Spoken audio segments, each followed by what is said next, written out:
The autumn season seems to be getting longer and longer. Not so much for the length of it, just for the start of it, as anime seems to be drip-fed to us rather than given to us as a flood. A bit like water torture, but with anime. And I tell you what, some of his anime is a bit like torture anyway. There are some good shows in here. I'm going to look at 4 more shows today and let you know what I think of them. And you let me know in the comments what you think of them as well. And if there's any shows that I've skipped which I should have watched, let me know why, and I'll let you know why I probably didn't watch them.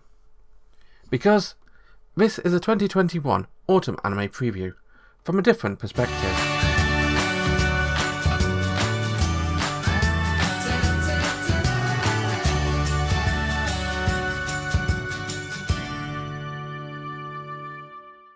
You know, it's been a while since we've had that logo to the left of me. Yep, Netflix is doing anime simulcasts again, and kind of simulcasts. Because Blue Period, which I'm going to be looking at now, is airing 1 week after the Japanese TV airing. And 2 weeks after the Japanese Netflix airing. Gone are the days of Netflix shows just appearing in big bulk blocks 6 or 7 months after they aired in Japan. Now they actually realise that anime should be viewed as it's airing for best experience, and that's how most anime fans watch it. I mean, don't get me wrong, I like a good box set. I'm going to sit through an entire season of Drive to Survive in one go. But with anime, I like seeing it as it airs, because that's how it's produced. They're literally produced as it's airing. But let's talk about Blue Period. Now, Blue Period is about a kid called Itora, who is a bit of a slacker layabout. Hangs out with his mates watching football, smokes, drinks, doesn't really know what he wants to do with life, but doesn't really care too much about it anyway. He cares more than he appears to be. He's definitely thinking about his future, but his mates don't really want to think about it, and so he doesn't want to think about it either. Well, peer pressure and that crap. Although he has a chance encounter one day with the art club. As he enters the art club, going back to get his smokes, which he left in class, and sees a painting. And the painting just floors him. And later on he meets the artist of a painting, just another girl in his class, Maru, who tells him why it looks the way it does, why she's used certain, why the face looks green, not pink. She tells him it's a way of doing art. It's a way of expressing herself in a way she wants to express herself in this. And he doesn't really want to do art. I mean, honestly, why on earth would you do art at university? There's no career in art. You're just wasting 3 or 4 years of your life to do bugger all. He doesn't realise that he can do anything he wants to. He doesn't have to do anything for a career. And through his chance encounter with the painting, he starts to learn more about himself, about what he likes, what he doesn't like. He starts to look at the world in a different light. And as a random offshoot of that, something which somebody says to him, again I think it's Maru, the painter girl, is like, you know what, for this arts class, I'm going to paint the way I want to paint, not the way that people shadow to paint. So he paints a very dramatically different style of painting of Shibuya in the early morning, looking all blue and moody, very refreshing, very mysterious. And for the first time in his life, he gets praise for something he did differently. And that sort of opens up the world for him. So this is going to be a show about Yatora learning about himself, learning about art, and discovering that you don't always have to take the obvious path, and you don't always have to just bow down to peer pressure.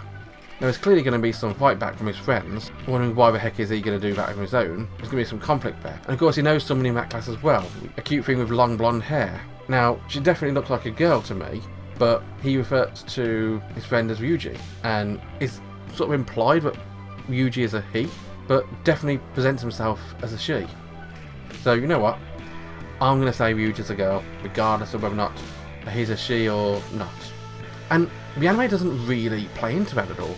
I mean, again, it could do in later episodes, but Ryuji's just there. One thing I do know is Blue Period is an anime which I half read the premise going into it, so I knew it was about art. I didn't know much about it other than that. But watching the first few minutes of it with just some kids hanging around, smoking, drinking, watching football, really did not seem like it was going to appeal to me. But as the episode progressed, more and more I felt myself just falling into the world. This is definitely a show which I'm going to be watching a lot more of. It's a bloody fantastic show, if you ask me. If you're interested in watching more Blue Period, this one is airing over at Netflix. Next up today we have the Faraway Paladin.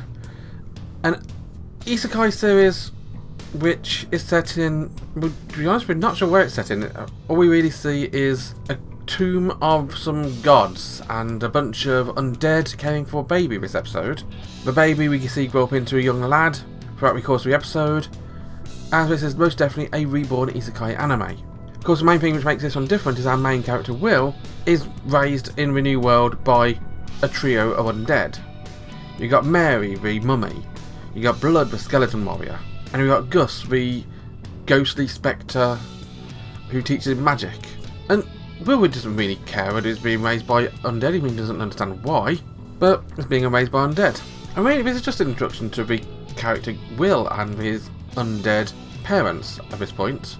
We get bits and pieces about what they're like. We see that both Gus and Blood are really good dads.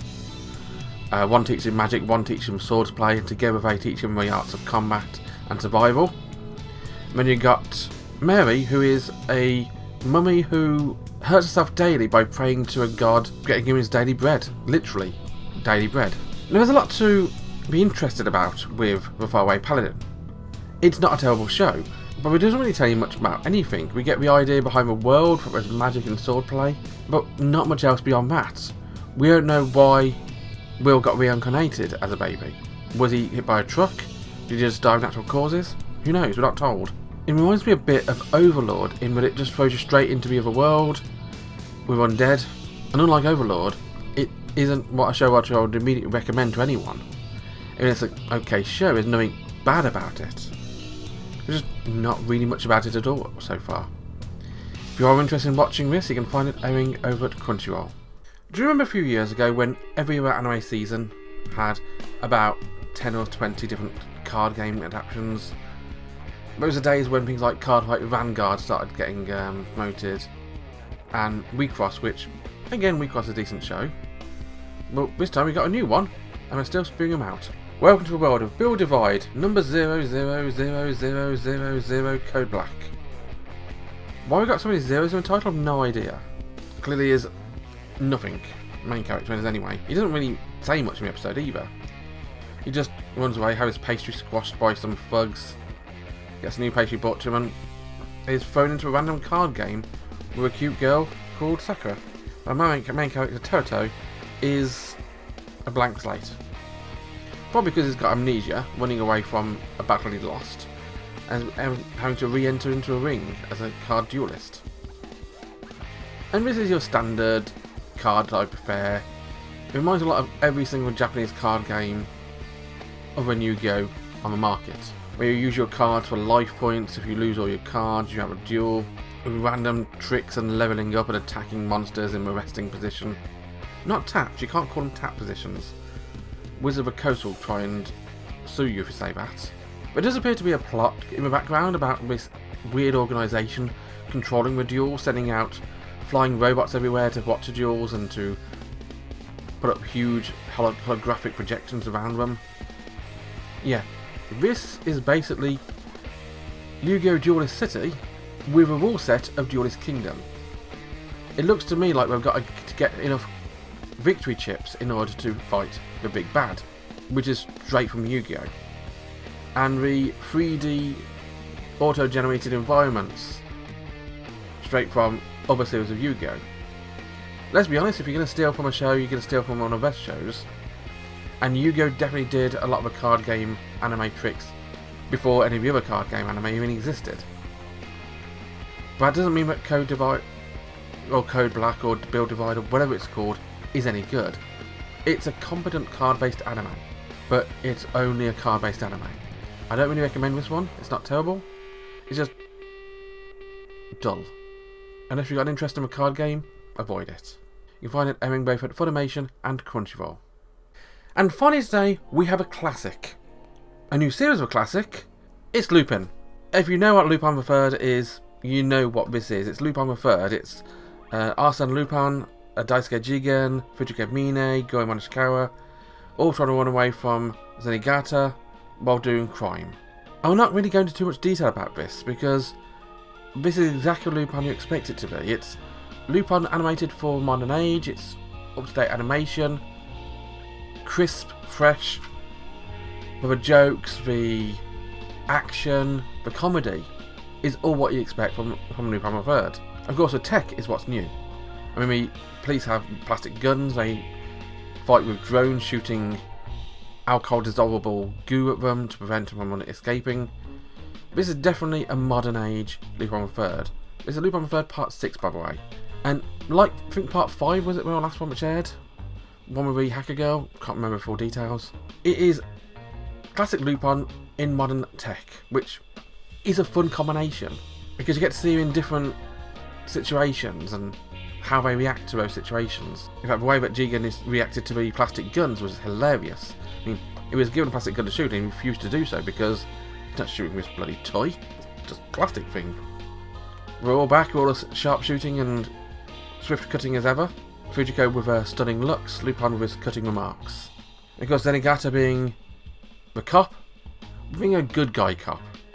He wants to catch her in thing, but he wants to do it fairly. And he's almost like the fifth member of the team, even though he's obviously a bad guy, but he's not really a bad guy. He's not an antagonist, he's a mid-tagonist. In fact, I'm going to call him that word, mid-tagonist. It doesn't exist, I've just invented it. Describes the Zenigata character. Now, I'm really not talking too much about the episode, or whether or not you should watch it, because, let's be honest, you know if you'd watch it or not. If you like Lupin, you've already watched it. If you don't like Lupin, you're not going to bother. I've watched the first episode, or episode 0 technically. I enjoyed it, I'll try and watch more if I can. Can't promise I will, because it's not up there on my top list of shows, but I do enjoy a good Lupin series. If you want to join the Lupin craze, you can find it everything over at High Dive. So that was Blue Period, The Faraway Paladin, Build Divide Code Black, and Lupin the Third Part 6. 4 shows which I've looked at and let you know what I think of them. You let me know what you think of them as well. And join me next time for the last 5 shows which I'll be previewing. Until then, like, comment, subscribe, follow on Twitch, bye bye.